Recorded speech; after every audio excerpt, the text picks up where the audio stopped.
Saya Prabu Java Brilian dari kelompok Australopithecus afarensis yang akan menjelaskan tentang pembagian pada masa praaksara dan corak kehidupan pada masa praaksara. Di sini saya akan menjelaskan tentang zaman Paleolitikum.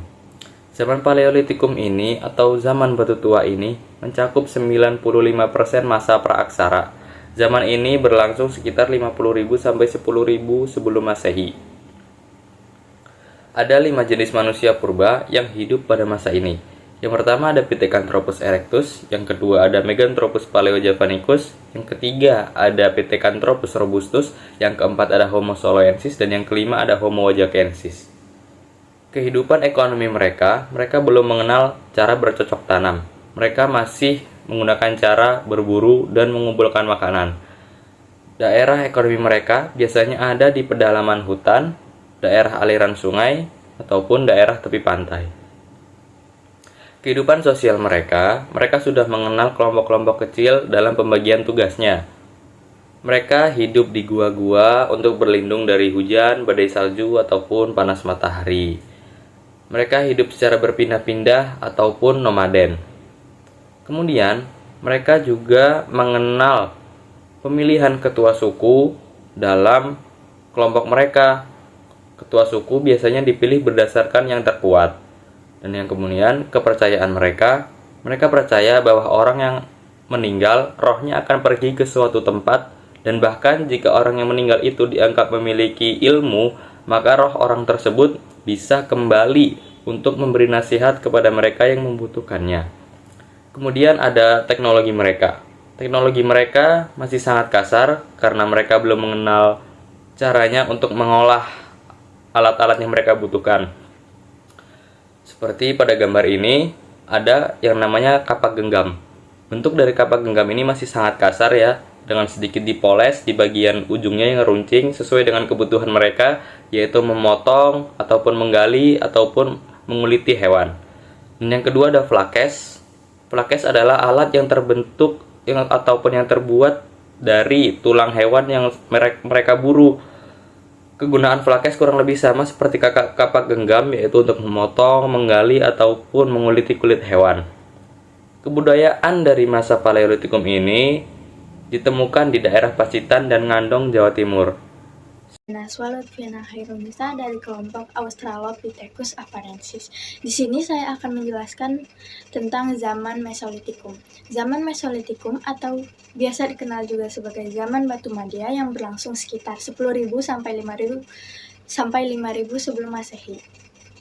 Dalam bahasa Yunani, Mesos berarti tengah dan Litos berarti batu, atau dapat diartikan juga sebagai zaman batu pertengahan.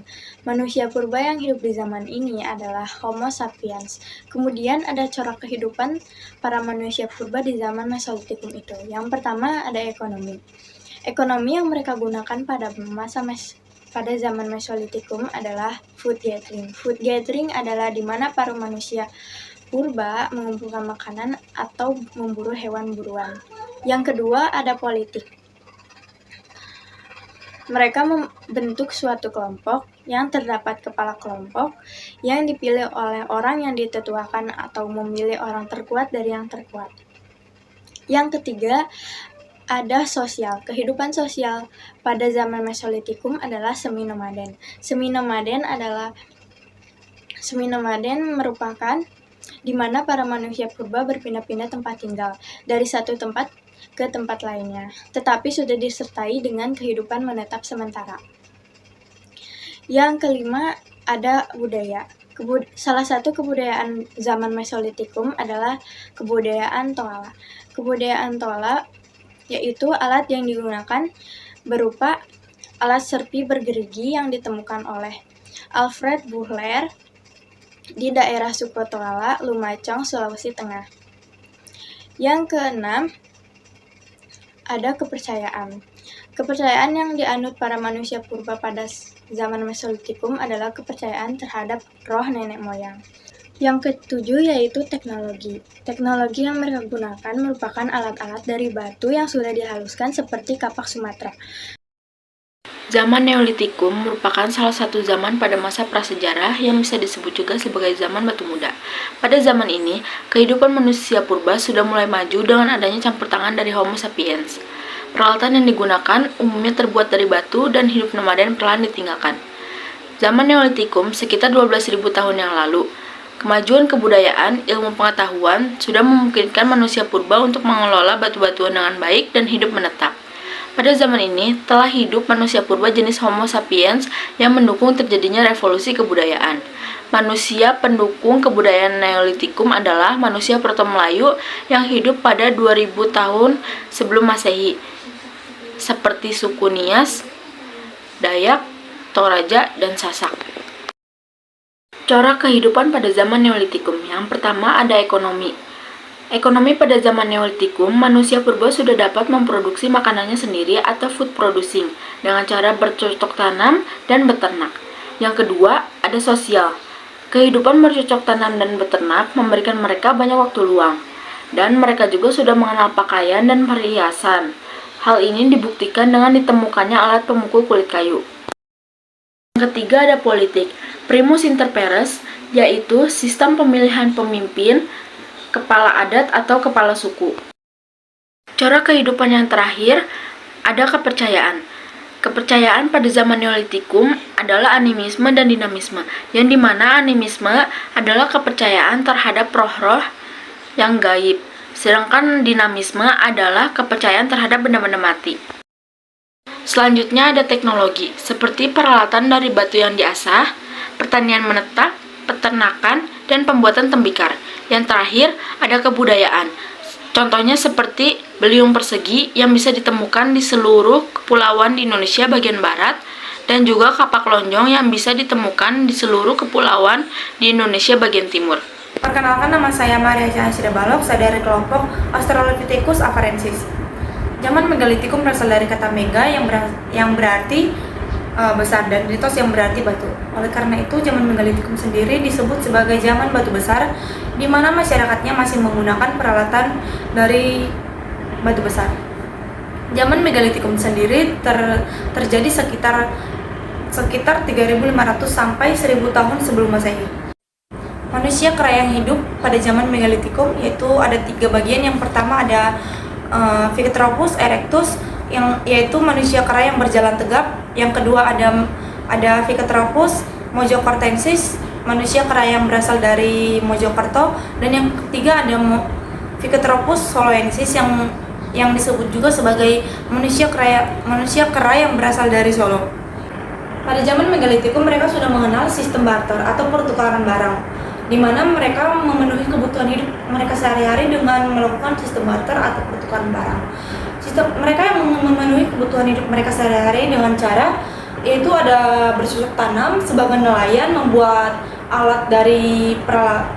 peralatan dari gerabah dan bertani.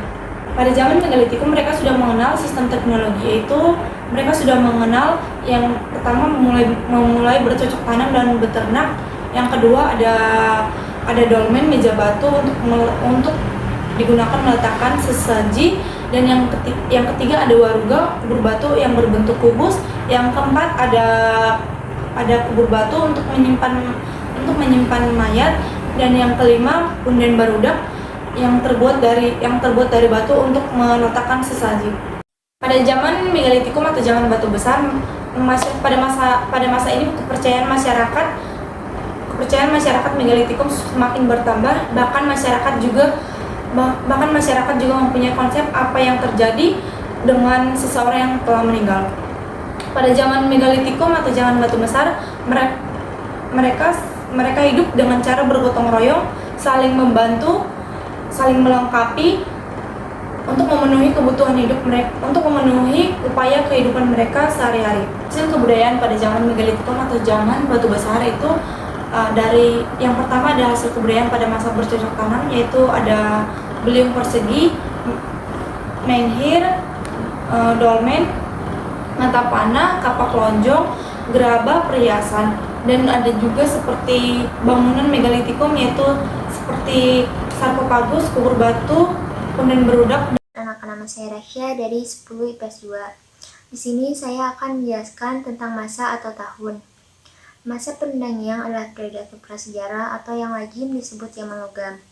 Masa Penendangyang atau zaman logam adalah periode prasejarah yang berlangsung sekitar 10.000 tahun yang lalu. Penendangyang sendiri berasal dari kata undagi yang berarti seseorang yang memiliki keterampilan dalam pekerjaan tertentu, seperti membuat gerabah, perhiasan, kayu, batu, dan logam. Manusia hidup di masa Penendangyang adalah bangsa Detro Melayu yang masuk ke Indonesia sekitar tahun 500 sebelum Masehi. Karakteristik utama manusia pada masa atau zaman Penendangyang adalah lahirnya tukang yang terampil. Masyarakat masa Penendangyang tidak hanya bercocok tanam dengan berladang, tetapi juga mengolah sawah. Dengan begitu dapat dikatakan bahwa mereka mampu mengatur kehidupan ekonominya dan berpikir bagaimana memenuhi kebutuhan di musim yang akan datang. Sosial budaya pemimpin masyarakat biasanya dipilih melalui musyawarah dengan mempertimbangkan kemampuannya dalam berinteraksi dengan roh nenek moyang.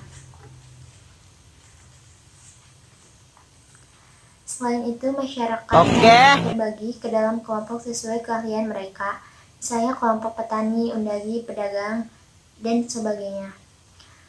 Teknologinya menggunakan pengolahan logam, alat-alat yang digunakan beralih ke logam. Kepercayaan masyarakat di masa Penendangyang tidak jauh berbeda dengan masa sebelumnya. Mereka masih melakukan pemujaan terhadap roh nenek moyang dan memelihara hubungan dengan orang yang sudah meninggal. Yang membedakan yaitu alat yang digunakan untuk praktek pemujaan. Kebudayaan beberapa peralatan dari logam yang mereka hasilkan ada kapak corong, nekara, moko, kapak perunggu yang banyak ditemukan di Sumatera, Jawa, Bali, dan Sulawesi. Sekian, terima kasih.